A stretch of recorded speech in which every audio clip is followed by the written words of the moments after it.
بسم الله الرحمن الرحيم. السلام عليكم ورحمة الله وبركاته. هل سيخرج المهدي المنتظر فجأة لإصلاح كل هذه العيوب؟ بمعنى هل نحن من سيرفع عنا الظلم؟ إذا كان السواد الأعظم من المسلمين راضين بالواقع فرحين بالدنيا غير عابئين بالله، فهل هؤلاء مظلومون أم ظالمون؟ لو خرج رجل وليكن المهدي، وبالطبع لن يكون المهدي رجلا خارقا للعادة، أقول لو خرج هذا الرجل بين ظهراني الناس ينادي بالإصلاح فمن سيقتله برأيكم؟ بالطبع هم ذات الفئة التي يعتقد الكثير أن المهدي سيخرج لرفع الظلم عنها. سأقرب لكم الأمر بمثال.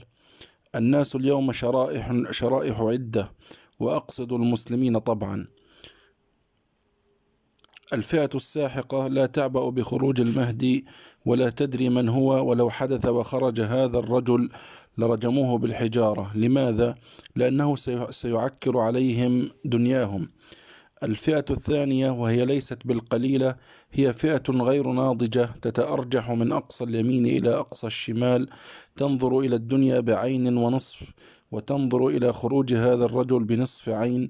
هذه الفئة ليست فاعلة وغير متزنة، يخشى أن يفعلوا مع المهدي كما فعل أهل العراق مع الحسين بن علي رضي الله عنه.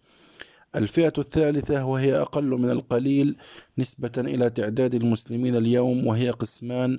القسم الأول وهم الأقل، وهم المدافعون عن الإسلام الذين بذلوا أنفسهم لنصرته. أما القسم الثاني وهم الأغلبية، وهم سجناء الفئة الأولى والثانية، وهم الذين ينطبق عليهم قول الله سبحانه وتعالى: ولا على الذين إذا ما أتوك لتحملهم قلت لا أجد ما أحملكم عليه تولوا وأعينهم تفيض من الدمع حزنا ألا يجدوا ما ينفقون.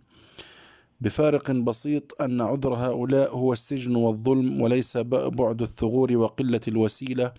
وهذه الفئة هي التي ينطبق عليها النص النبوي الشريف، وهي التي سيخرج أهل الثغور برفقة المهدي لرفع الظلم عنها. لكن متى؟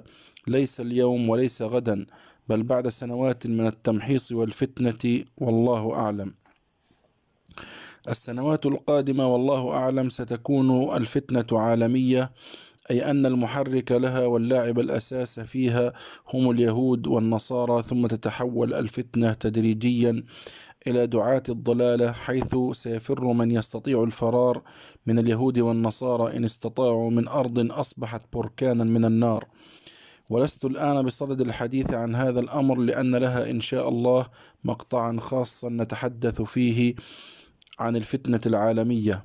لكن أردت أن أبين أنه وقبيل خروج المهدي وأنصاره لبناء الخلافة ستكون أرض العرب شبه خالية من أي قوى أجنبية، فالعالم من الجهة الأخرى أيضا سيكون قد تعرض لنكبات ومحن ستجعله كالريشة في مهب الريح.